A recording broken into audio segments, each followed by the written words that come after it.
Eu cumprimento a todos com a paz do Senhor Jesus. Amém? Graças a Deus. Os irmãos que têm a sua Bíblia, vamos abri-la no livro do Apocalipse, capítulo 3.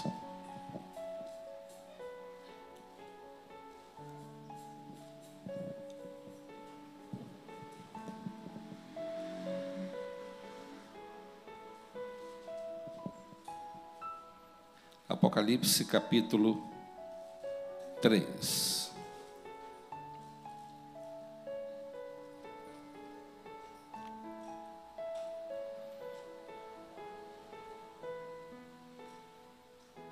Versículo 1.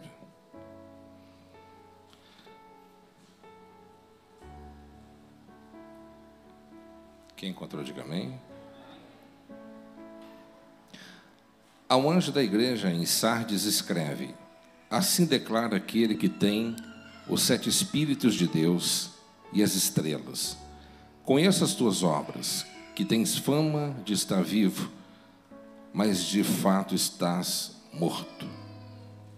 Se alerta e fortalece o que ainda resta e estava prestes a morrer, porque não tenho encontrado integridade em tuas obras diante do meu Deus.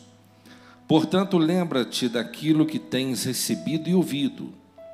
Obedece e arrependa-te, porquanto, se não estiveres vigilante, virei como um ladrão, e tu não saberás em que hora virei contra ti. Contudo, tens em Sardes algumas pessoas que não se contaminaram as suas vestes. Elas caminharão comigo vestidas de branco, pois são dignas. Assim o vencedor andará trajado com vestes brancas, e de modo algum apagarei o seu nome no livro da vida. Pelo contrário, reconhecerei o seu nome na presença do meu Pai e dos seus anjos. Aquele que tem ouvido, ouça e compreenda, o Espírito revela às igrejas. Amém? Pode tomar o seu assento, irmãos.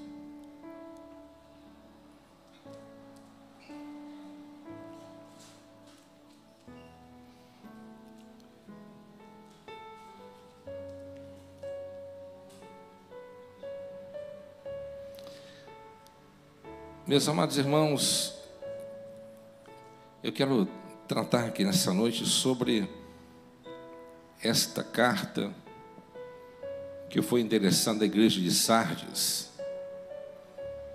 onde nós encontramos aqui uma igreja prestes a ser sepultada. A igreja de Sardes, ela tem muito a ver com a história da cidade de Sardes. Por quê? Sardes, ela era a capital da Lídia no século 7, 700 anos antes de Cristo. E essa cidade viveu um tempo áureo, nos dias do rei Cresso, e era realmente uma magnífica cidade. Ela era situada numa grande colina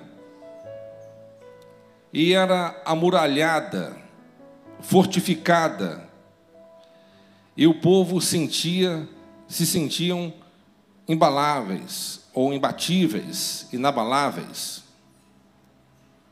A cidade nunca tinha sido derrotada em um confronto direto, e por isso eles se orgulhavam por isso. Eles eram orgulhosos. A cidade, ela caiu nas mãos do rei chamado Ciro, que foi o rei da Pérsia, 529 a.C. Quando ele cercou a cidade por 14 dias, e quando os soldados estavam dormindo, ele aproveitou e ele penetrou pelas muralhas, enquanto o povo estava dormindo, em um buraco, e ele conseguiu dominar essa cidade. Mais tarde, no ano 218, Antíoco Epifânio, ele também dominou essa cidade da mesma forma, usando a mesma tática. Então nós observamos que, além daquele povo ser um povo orgulhoso, eles eram autoconfiantes. E por isso que Jesus ele disse sobre a vigilância: vigiai, porque vocês não sabem que hora que o ladrão vai entrar. Então, a palavra do Senhor nos diz, meus amados, aplicando também isso para a nossa vida, nós precisamos de estarmos sempre rendidos aos pés do eterno Deus. Há muitos que eu já vi ao longo dessa caminhada, muitos naufragarem na fé, às vezes, por conta do orgulho pessoal no seu coração. E muitas das vezes o orgulho é tão sorrateiro que nós nem percebemos. Às vezes há pessoas que lutam com um problema, por uma falha, um erro, e tentam se libertar por conta própria, não buscando assim a ajuda de Deus para o desvencilhamento daquelas amarras que o impedem alçar voos mais altos. E é por isso que no livro do profeta Ezequiel é muito esclarecedor essa palavra, porque o Senhor lhe disse assim, através de Ezequiel: e eis que depositarei o meu espírito no interior de cada pessoa, e vos capacitarei para agir de acordo com as minhas leis e princípios, e assim obedecereis fielmente os meus mandamentos. Então é o Senhor que deposita o Espírito de Deus na nossa vida. Se não fosse assim, seríamos sucumbidos a nossas próprias paixões, sem nenhuma chance de redenção e de vencimento. É o Deus Todo-Poderoso que nos capacita a praticarmos, a vencermos, a nos aprimorarmos e nos mantermos firmes na presença do Deus eterno. É importante que nós entendamos que para que você possa ter uma vida espiritual bem consolidada, precisamos de sermos humildes. Humildes realmente a ponto de confessar ao Deus do céu as nossas misérias e reconhecer a nossa incapacidade de vencer se não for as mãos de Deus. Porque o que faz você vencer não é a sua engenhosidade, a sua capacidade pessoal. O que nos leva à vitória permanente é a presença do Espírito Santo atuante perenemente na nossa vida. Quem está me compreendendo?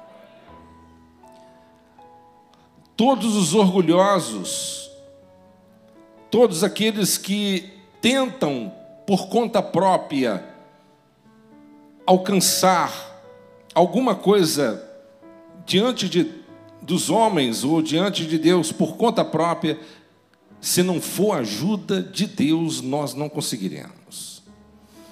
A história conta de uma cidade, e aquela cidade ela era uma cidade que se gabava também, que foram vencidos pelos troianos. Os troianos foram vencidos pelos gregos. Troia também tinha uma boa reputação. Era localizada estrategicamente num lugar muito favorável, com as suas muralhas intransponíveis e com o seu exército bem fortificado. Mas eles caíram. Eles caíram. E o que há hoje, naquela parte geográfica onde que era ou existia a cidade de Troia? É um milharal. É uma plantação de milho. E quem passa por lá não dá nem para imaginar que um dia houve uma cidade poderosa, orgulhosa, riquíssima, e que foram abatidos pelo seu próprio orgulho.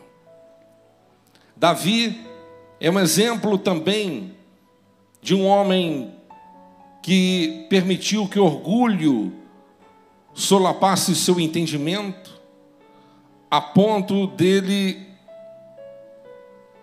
ser duramente punido por isso. O próprio Sansão e assim por diante. Por isso nós devemos atentar pelo conselho do Deus Todo-Poderoso. Eis que depositarei o meu espírito no interior de cada pessoa e vos capacitarei a agir de acordo com as minhas leis. Irmãos, busque o Espírito Santo de Deus. Busque a presença de Deus. Amém? Pastor, eu não consigo melhorar, eu estou na igreja há anos, não consigo me libertar disso ou daquilo, não consigo aprimorar. É Deus que te ajuda, é Ele que te capacita, é Ele que te fortalece. Não, eu não vou incomodar Deus com tantas coisas triviais. Meus amados, nós não conseguimos absolutamente nada se não for a ajuda desse Deus maravilhoso. Maravilhoso. Os membros da igreja entenderam muito bem quando Jesus ele disse: sede vigilantes, senão virei como um ladrão à noite. Então, quando Jesus ele usou essa terminologia, eles entenderam muito bem. Olha, ele estava remetendo àquela época. E se vocês continuarem assim, vocês cairão. A cidade, meus amados irmãos, ela foi reconstruída por Alexandre Magno, que foi o pai de Alexandre o Grande, e dedicada e apresentada a uma entidade chamada Cibele. Era uma cidade pagã, era um povo pagão. E essa divindade era a padroeira daquela cidade. E era acreditada com um poder especial de restaurar vida aos mortos. Então essa divindade, ela tinha a fama de dar vida aos mortos. E aquela igreja estava morta. Tinha nome que era viva, mas estava morta. A igreja estava morrendo, havia alguns remanescentes que ainda estavam lá vivos, espiritualmente falando. Mas somente Jesus ele pode dar vida. Somente Jesus ele pode restaurar o que está destruído.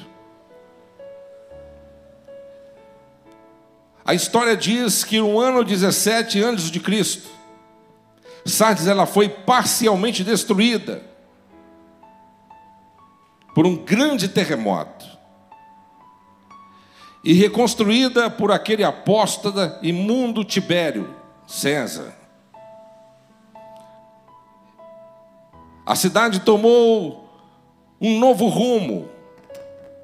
Ela ficou formosa exteriormente, mas um grau de imoralidade invadiu e levou aquela cidade a uma decadência terrível que dominou a ela completamente.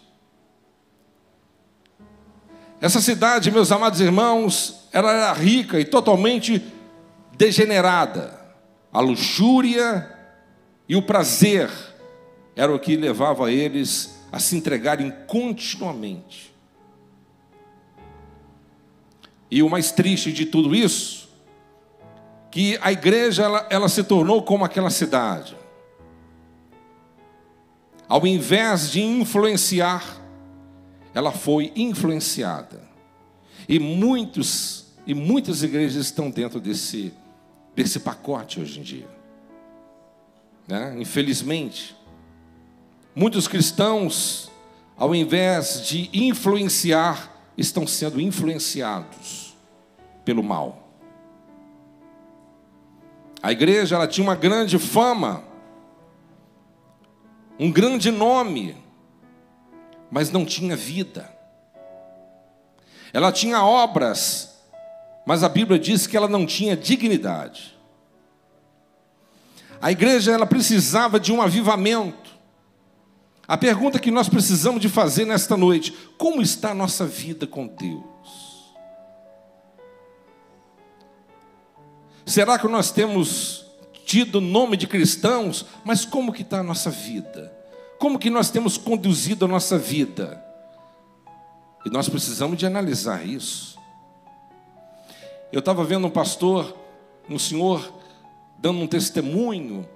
Ele disse que ele morreu, mas no meio daquela pós-morte, ele acabou voltando à vida e houve um período entre pós-morte.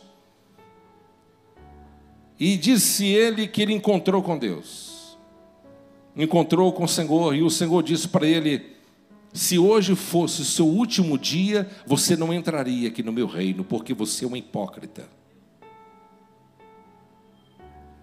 É dura coisa ouvir isso, principalmente para um sacerdote.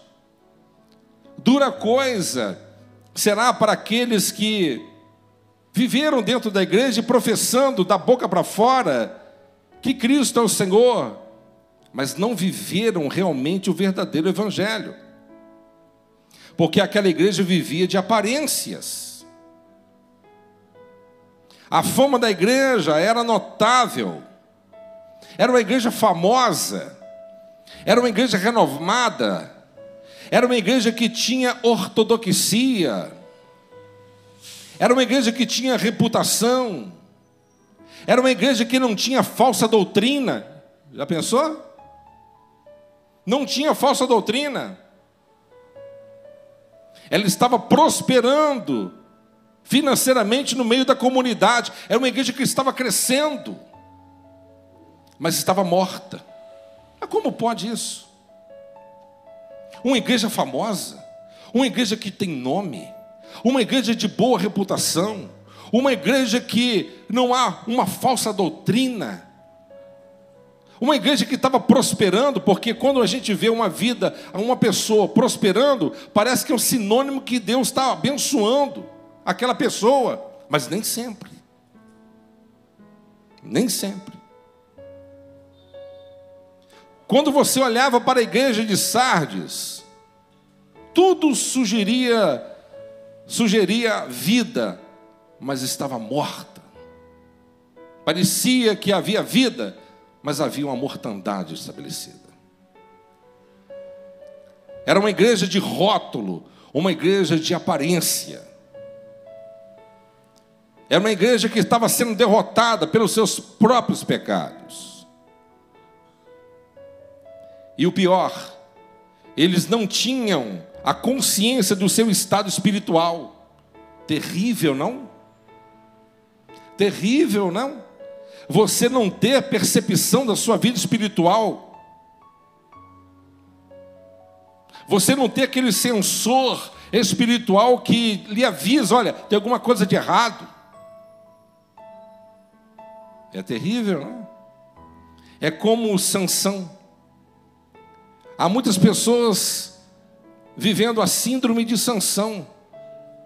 Estava deitado com a cabeça no colo de Dalila e pensando: se porventura os filisteus vierem, eu agirei como das outras vezes. Matarei, destruirei e usarei a força que Deus me deu. Mas quando Dalila, secretamente, ela chama os soldados: venham, porque as suas tranças foram cortadas. Ou seja, não há mais graça na vida dele. Venham. E os soldados vieram com correntes e com a força, e ele tentou, mas ele não tinha percebido que o Espírito do Senhor tinha apartado dele. Presta atenção numa coisa: sempre quando o Espírito Santo ele vem na sua vida, é perceptível, mas sempre quando ele sai da sua vida, você nem percebe. Pode ver, uma pessoa que está cheia do Espírito Santo, ele é inflamado. Uma pessoa cheia do Espírito Santo, ele é uma pessoa que vive numa atmosfera positiva espiritual, está pronto para enfrentar qualquer tipo de dificuldade, está sempre pronto para a batalha. Você observa com clareza e visualiza isso, mas nem sempre observamos e percebemos quando o Espírito Santo se aparta de nós. Sansão achava que Deus estava com ele, mas tinha apartado dele. O Senhor foi embora, eu nem percebi. E há muitas pessoas nas igrejas assim, eu disse no plural, tá? Há muitas pessoas nas igrejas assim, que não tem nome que é vivo, mas está morto. Tem uma religião, mas não tem o Deus verdadeiro nos seus corações. Conhece a palavra, mas não praticam a palavra. Acreditam em Deus, mas o temor está longe dos seus corações.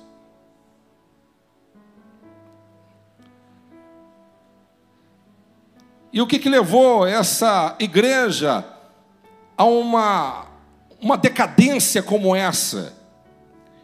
Eles viviam uma vida dupla. Irmão, com Deus não tem jeito, meu amado. Não tem como. Se você quiser agradá-lo, se você quiser se apropriar de tudo que Ele tem prometido aos seus filhos, guarde isso. Não tem como vivermos uma vida dupla. Não tem como viver em cima do muro. Não, a Bíblia diz que aquele que comete pecado é do diabo, porque o diabo ele peca desde o princípio. Para isso o Filho de Deus se manifestou, para desfazer todas as obras do diabo. Uma coisa é você entender e ter a sabedoria que você é um pecador, e nós não somos perfeitos. Outra coisa é a pessoa viver na prática do pecado. E quem vive na prática do pecado é um escravo do diabo. Ele ainda, disse João, que essa pessoa ainda não conhece a Deus. Ele não nasceu de Deus. Porque quem é nascido de Deus não vive na prática do pecado. Não vive. Por quê? Porque ele é forte, porque ele é poderoso, porque ele consegue reprimir os seus desejos mais aflorados, porque ele é mais resiliente. Por quê? Porque o Espírito do Senhor está sobre ele. E é o Espírito de Deus, o Espírito Santo, que te dá poder para que você possa subjugar a sua natureza caída e colocá-la no seu devido lugar. E aí você vence. Então eles tinham uma vida dupla. Eles iam na igreja, eles cantavam, era uma igreja rica, era uma igreja próspera, haviam membros prósperos, haviam grandes dizimistas, haviam banqueiros, haviam grandes empresários nas indústrias têxteis, havia grandes pessoas influentes na cidade, havia membros riquíssimos, empresários, uma igreja próspera. Mas tudo isso não passava de fachada. Não havia a verdadeira essência. Amém? Eles eram como os hipócritas. Eu quero ler para vocês.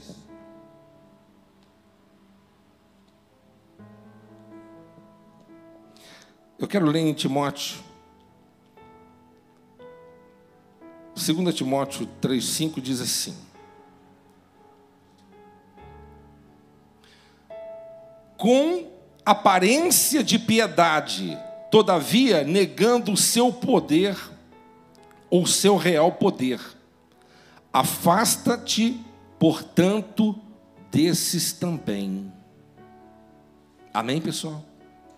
Então Paulo disse para Timóteo sobre os traidores. Olha só, ele falando sobre os traidores, inconsequentes, orgulhosos, mais amigos dos prazeres do que os amigos de Deus. Aí ele disse: com aparência de piedade, todavia negando o seu real poder, afasta-te, portanto, desses também.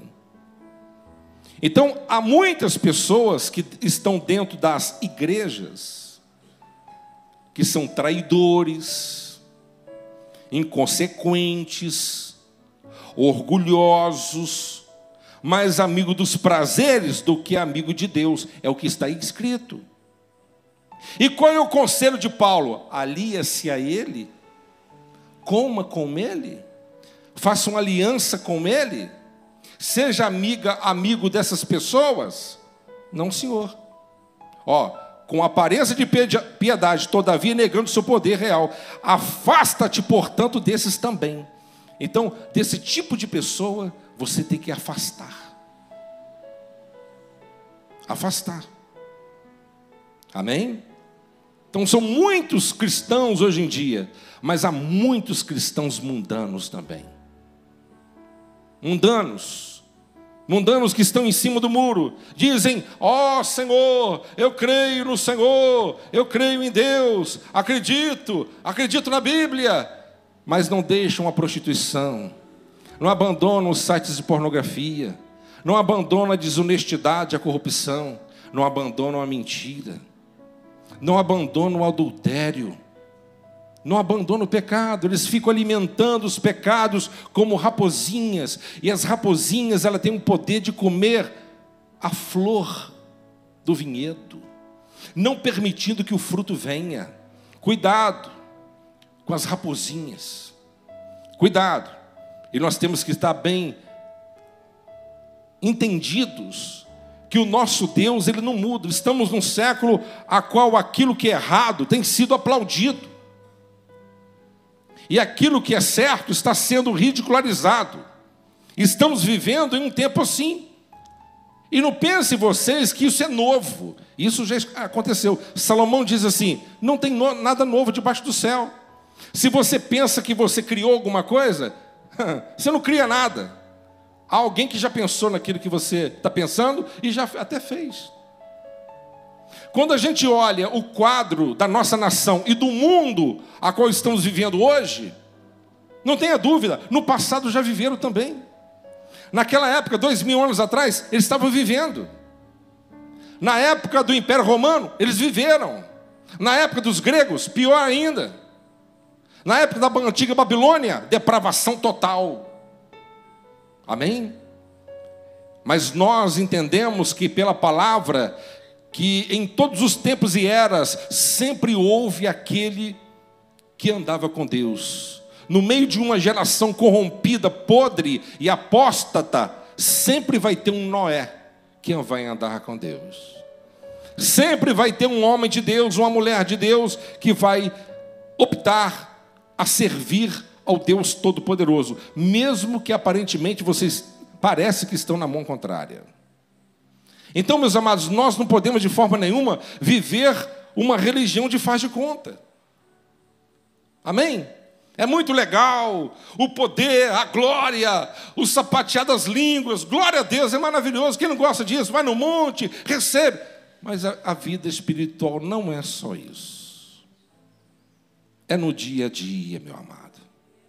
Amém? É no dia a dia, é na comunhão, é no andar com o Senhor, é uma vida santificada, é tomar cuidado, é ungir e consagrar os seus ouvidos, os seus olhos, a sua mente, é ser cauteloso e vigilante. Cuidado com as suas palavras, cuidado com a sua ação, cuidado da forma que você tem vivido, porque nós não podemos fazer parte e entrar dentro dessas estatísticas de mortandade a qual está havendo em muito lugar, em muitos lugares, na vida de muitas pessoas.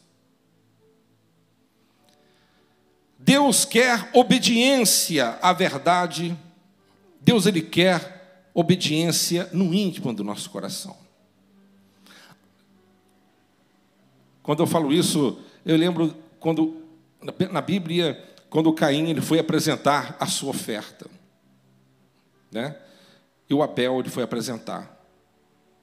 O Caim, O Caim, ele foi apresentar sua oferta sem fé, sem entusiasmo, sem gratidão.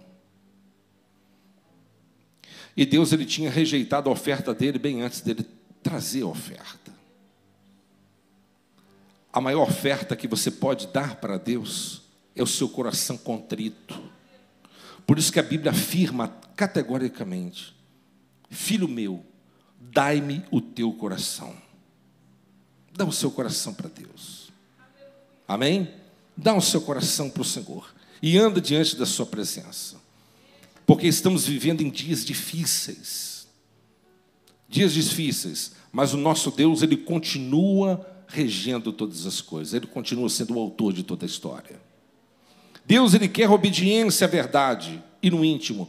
E nem sempre, quando você está na obediência, não significa que Deus te poupará das tribulações decorrentes da nossa caminhada. Dá para você imaginar a vida de Isaías, o profeta Isaías.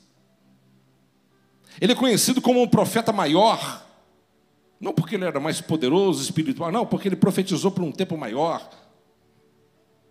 Profeta messiânico.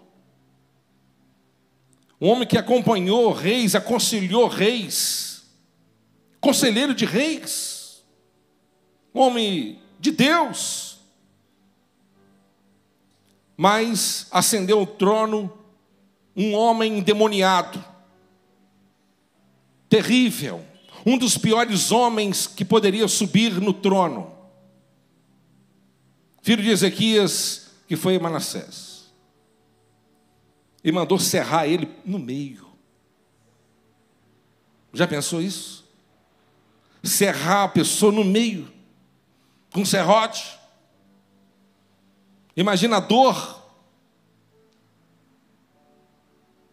Há uma tortura que eles faziam na Idade Média, serrando a pessoa no meio, mas chegavam num ponto, naquele ponto limite, eles paravam, para a pessoa não morrer, mas sofrer agonizando por horas, e até talvez dia, sangrando e doendo. Ele morreu dessa forma, Deus não poupou ele do sofrimento. Nós precisamos de sermos maduros o suficiente para entender, do lado de cá dessa vida, nós realmente não sabemos o que está por vir. Mas temos a certeza que o nosso Deus, ele é poderoso para nos sustentar e nos dar força para poder continuar avançando. E ainda que o sofrimento venha fazer parte de uma parte da nossa caminhada, saiba que o nosso Senhor Jesus, ele sofreu muito mais do que a gente. E como Paulo, ele disse: se o meu mestre, ele sofreu, serei também co-participante do seu sofrimento. Que ele cresça e eu diminua, como disse João Batista. Amém, pessoal? Então, o povo de Deus, ele precisa de conhecer a Deus e ter o seu relacionamento estreito com esse Deus Todo-Poderoso. Porque Deus, ele conhece o teu coração. Deus conhece as suas intenções. Lembra da passagem de Ananias e Safira? Eles ofertaram mais do que todo mundo. Deus não pediu, Jesus não pediu a eles: olha, venda o patrimônio de vocês e dê tudo no altar. Jesus nunca fez isso. O único que ele usou esse termo foi com um jovem rico, para poder realmente testá-lo. Foi um propósito ali. Mas Ananias e Safira, eles venderam aquela propriedade. Eu vou vender essa casa aqui por 200 mil reais, mas o negócio é o seguinte, Safira, vamos falar que a gente vendeu por 100, entendeu? A gente fica com 100, a gente vai doar 100 lá diante do Senhor, lá diante dos apóstolos. Combinado? Eu vou primeiro, depois vem você. Eles combinaram. Aí chega um, falou assim: olha, eu quero dar aqui uma oferta da propriedade que eu vendi. Só que Pedro não era um paspalhão. Só que Pedro não era um pastor cego. Ele era um homem que tinha o Espírito Santo. E o Espírito Santo revelou a ele aquela mentira, aquela farsa. Então, meus amados, vocês já entendem, já conhecem essa história. Então, qual que era o propósito desse casal? Eles queriam que os seus nomes fossem promovidos, mas não estavam dispostos a pagar todo o alto preço. Não tente aparecer. O que a sua mão fizer, que a outra se esconda. Quem me entende? Não busca a glória para si, mas a glória pertence somente a Deus. Amém? Deus conhece o nosso coração. Sardes significa falsamente fiéis. Estranho, né? A morte espiritual daquela igreja não era por perseguição, como eu disse, não era heresia, mas é um mundanismo. Tem igreja que é legal, não é não? Tem muita igreja legal hoje em dia, sim ou não? Não tem? Tem igreja que é legal, até tem uma boa palavra, uma palavra descolada, uma palavra sem o que vocês estão recebendo aqui hoje, é claro, né? Vocês não vão receber um negócio desse, porque assim aí endurece o coração do ofertante, do dizimista. Eles não vão falar isso. Uma palavra dessa não traz oferta para a igreja. Uma palavra adocicada. Amém? Uma palavra adocicada, uma palavra entusiasmada. Luzes piscando, muita euforia. Pode tudo. Pode casar quantas vezes quiser. Pode ficar amigado, porque amigado com fé casado é. Pode levar os seus negócios aí de qualquer jeito, dando um tombo no outro. E o que importa é que você traga aqui no altar o que tem que ser trazido. Infelizmente, muitos lugares são assim. E não são poucos. Muitos poucos sacerdotes realmente se preocupam com a qualidade espiritual das suas ovelhas. Ou com a nutrição que elas realmente necessitam de receber. Porque se você não receber uma nutrição espiritual balanceada, você vai colapsar. E daqui a pouco, quando você menos perceber, você se tornou um mundano dentro da igreja. Tudo que um mundano... O que é um mundano, pastor? Olha um ímpio e olha você. Se você fizer tudo que ele faz, você é como ele.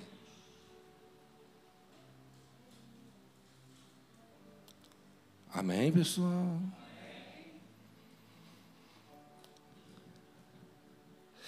Nós não podemos fazer como aquela igreja fazia. Eles viviam uma vida moralmente frouxa.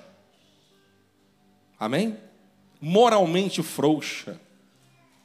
Salomão diz assim: melhor é um bom nome do que muitos bens. Fala comigo assim: melhor um bom nome do que muitos bens.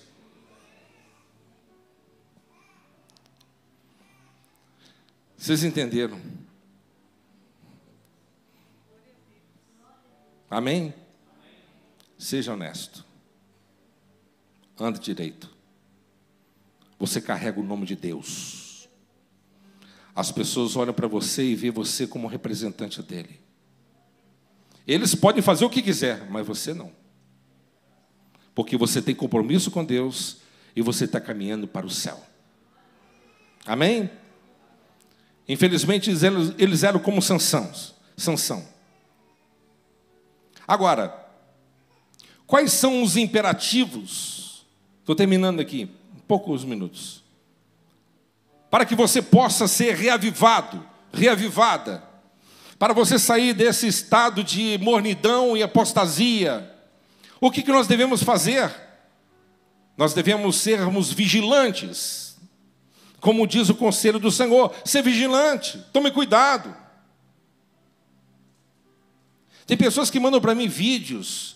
Eu não gosto dessas coisas que ficam mandando para mim. Mas tem pessoas que mandam. Porque não me acrescenta. Aí eu tenho que replicar aqui às vezes, né? Mas é ruim a gente assistir isso. De pastores e pastoras, no momento das suas preleções, falando palavrões. Você nunca viu isso, não? Nunca mandaram para você? Pastores falando palavrões, pastoras falando palavrões no momento da pregação, palavrão pesado. Eu soltei, aí gravo uma live explicando. Sabe por que a pessoa fala isso? Porque isso faz parte do cotidiano dessa pessoa, está no coração dela. Ela ouve essas coisas, replica essas coisas e, de repente, não tem um filtro. Eu estava lendo hoje Spurgeon, ele fala sobre um homem cheio do Espírito Santo, ele é moderado. E nós temos que estar sempre debaixo de grandes e forte oração, continuamente, para que a nossa mente venha estar realmente submissa à sua vontade. E principalmente nos momentos de mensagem, nos momentos de preleções, de trazer uma mensagem ao povo, você não colocar nada da sua mente e tomar cuidado com as suas palavras. Então nós temos que tomar cuidado. Tem certos programas que é até bom, até interessante, mas é uma carga tão ruim de palavras torpes. E se você não tomar cuidado, daqui a pouco você está falando aquilo também. Tome cuidado. A Bíblia diz assim que nós não devemos colocar coisas más diante dos nossos olhos. É a Bíblia que diz, não sou eu que sou retrógrado, não sou eu que sou jurássico, é a Bíblia que afirma. A Bíblia nos orienta. Nós não podemos estarmos dentro da igreja achando que vamos para o céu e estamos caminhando em passos largos para a perdição. Amém, pessoal? Fortaleça ou consolida o que resta.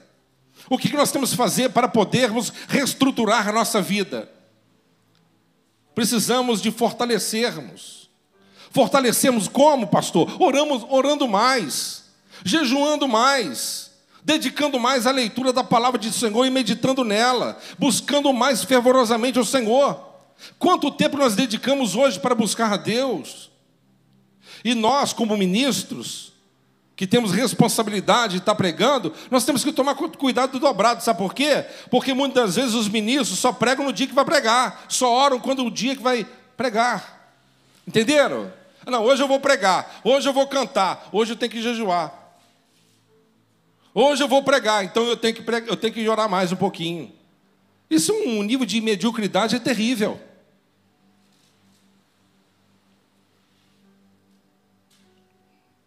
Amém, pessoal? Amém. Então fortaleça ou consolida o que resta. Amém? Consolida o que resta. Faça uma nova reestruturação. Estava lendo no Spurgeon, ele falou assim, que ele estava num culto e a sua mente borbulhante, né? A gente está assim, pensando tudo ao mesmo tempo. Você olha o refletor que não está acendendo, às vezes o sonoplasta, uma criança que está correndo, a sua mente divide em 7 e 8 pontos. Você pensa simultaneamente em várias coisas, né?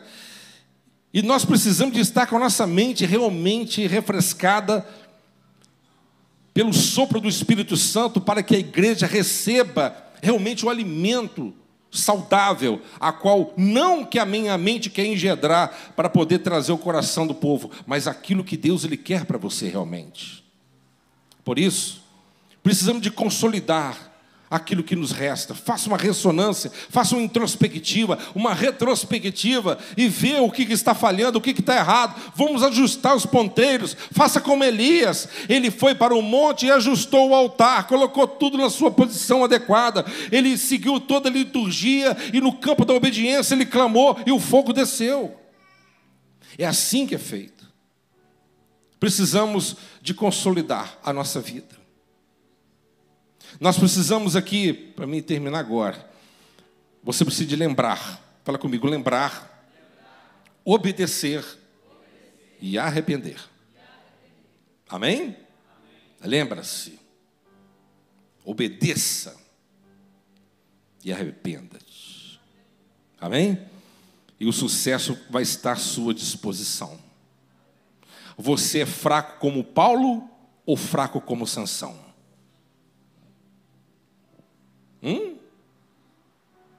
Você é fraco como Paulo ou fraco como Sansão? Que você possa ser fraco como Paulo, que nós possamos ser fracos como ele. Porque tudo posso naquele que me fortalece. Amém? Tudo posso naquele que me fortalece. Que Deus te abençoe. e que nós possamos, como uma igreja triunfante, continuar triunfando, batalhando um dia após outro dia. Amém?